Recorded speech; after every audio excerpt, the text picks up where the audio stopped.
Hi everyone, happy Wicked Wednesday and welcome to Shivers. Today we're getting a little gossipy. I have talked about all the horror movies that I've loved time and time again, but I haven't really talked too much about the horror movies that I hate. So today we're getting into some of my opinions. Follow along, comment below. Do you agree? Do you have certain movies that are very popular that you just can't get your head around? Let's talk about it.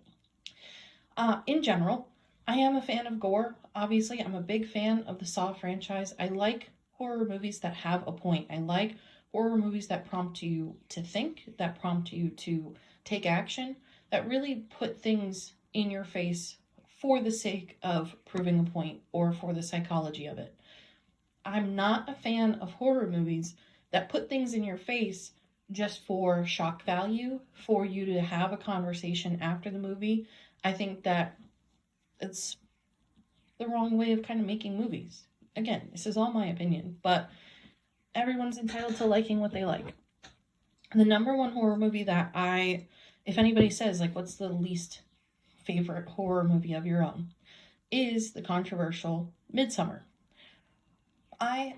After now watching a number of A24 films over the years, have just found that I am not a fan of A24. I don't like The Witch. I don't like Hereditary. I don't like Midsommar. I like Let Me In. And that's pretty much it. I think that Hereditary and Midsommar, both being made by Ari Aster, these are movies that really just are in your face for the sake of being in your face. And it is, in my opinion, so try hard at being unique and different that you'll go over the top to make that point happen. I think that Midsommar is that slow burn. All of these movies are very slow burn, so that's part of it as well. I like movies that get to the point. What is the meat? What is the potatoes? What is the point of this movie? And let's kind of dive into it and then explore it together. Let's not sit here for an hour and then now things are finally picking up. I understand what I'm in for. I signed up to see a scary movie and I'm not scared before the last 30 minutes of it. It's a waste of my time. It's the same thing as Silent House. However, I wouldn't put on my list of movies that I hate, but it's that same feeling of slow burn, of waiting for something to happen, and it's just honestly, in my opinion, a waste of time. I'm here to see a scary movie. I want to be scared. I want something to happen.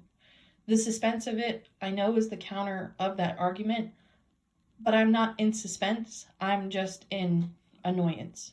When are we going to get to the point? And so for Midsommar, I understand you kind of get to the point ahead of time by seeing our main character's family die and all of her trauma. And it is very telling in terms of the emotional trials and tribulations that our main character goes through. But the imagery that goes along with the movie of Midsommar is just over the top, and to me it's distasteful. So I know that that can come across as hypocritical because of being a fan of Saw, but I think Saw and the gore that comes from Saw is in your face because you have to pay attention. This movie and Hereditary equally, these are movies that are putting things into your face and in your attention just for the sake of that pure shock value, and that's it. You have the sex scene between our main character and the one girl in the village in Midsommar, and the whole cult vibe that kind of follows him and makes you feel like he's somewhat hypnotized. It's just gross. And then you have the killing and skinning of all of these teens that are in the town with everybody at Midsommar. And obviously, you're getting picked off one by one. We can see the story that's unfolding behind everything that's going on. And you still have these smiling cult members. Like, we get the point of that right off the bat. We don't need to then hammer it into our heads with all of this imagery. Literally, as well, with the hammer in the face of the old people who are falling and jumping off of the cliff. So, Midsommar was one of those movies I just couldn't wait until it was over. Hereditary, I will give a little bit more credit because it does feel more authentically like a scary movie. Although I would have liked Hereditary to get to the point a lot faster and also just explain a little bit more with all of the witch side and the mother's grandmother and everything that has to do with that on Hereditary. However, that does have a little bit more of the traditional gore, the traditional horror of a horror movie, but I'm just not a huge fan.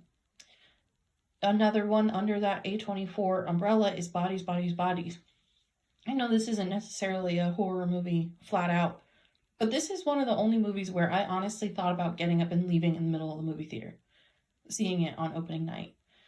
This is just taking Gen Z and basically forcing Gen Z to be part of the horror community, involving TikTok and all of this Gen Z slang into a murder mystery of sorts, all with just a lack of communication and anxiety riddling all of these people who and these characters. I think it's the same sort of point. You are trying so hard to be different, to be unique, and you bring all of these iconic people like Pete Davidson onto the screen for what? Just to make something that you think is going to be relevant to today's day and age? And it blows my mind because these movies are rated so highly on Rotten Tomatoes. So there is a sense of what they're doing is working for some people, and for me, it just doesn't necessarily. Another one to mention is Veronica.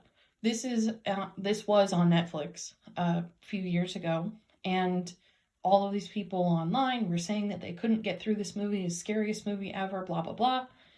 And I didn't find anything original about it. I watched it with my sister, and even her too. She was like, "This is supposed to be the scariest movie on Netflix. This is crazy." It's a story about a young girl who's taken in by this nunnery and believes that she's seeing spirits around the nunnery. And it's nothing scary. It is also another slow burn type of movie. We really don't get to seeing what she sees and what she believes is in the actual nunnery until 10 minutes before the end of the movie. So it's the same sort of point. Just get to the point. Babadook is another one. I know that Babadook is loved all over the place. I can't stand that movie. I think that it is.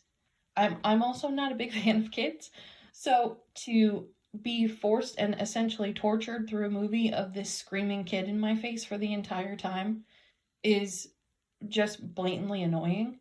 And by the time that we finally see the Babadook, I love the way that he looks. I love the character. I love, on paper, the story of the Babadook, of finding a creepy children's story and reading it and it coming to life. I love that. I love the simplicity of that.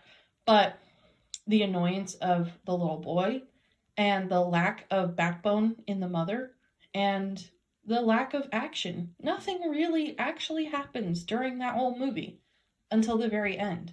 And again, you have the subtleties and the horrors of living a poverty-stricken life, living a single mother type of life, and everything that is sad and terrible about that, which I can appreciate from an artsy story, but in a horror movie, not so much. Another one to mention is kind of along those same lines, but wildly different, is Rubber. Another one. I don't know if I would necessarily say that it is a horror movie of sorts, but Rubber is meant to be dumb. I actually watched Rubber 2 times because the first time I couldn't really believe what I was watching, and then the second time it was paying attention to the story itself. Rubber is a low budget horror movie, we'll say, about a tire that is alive and sentient and going from town to town, blowing people's brains out. And it's very comedic, and I would put it in really the same category of Napoleon Dynamite, but for a horror movie, it's dumb. So, I didn't necessarily mean for this entire episode to be crapping all over A24 horror films, but in general, for me, my own personal opinion, slow burn horror is not it unless you are truly building that suspense along the way. Otherwise, get to the point and show me something scary. Let's talk about something scary. So, let me know if you agree. I am certainly interested in having more of these types of conversations. What do you like? What do you not? Let's talk about it.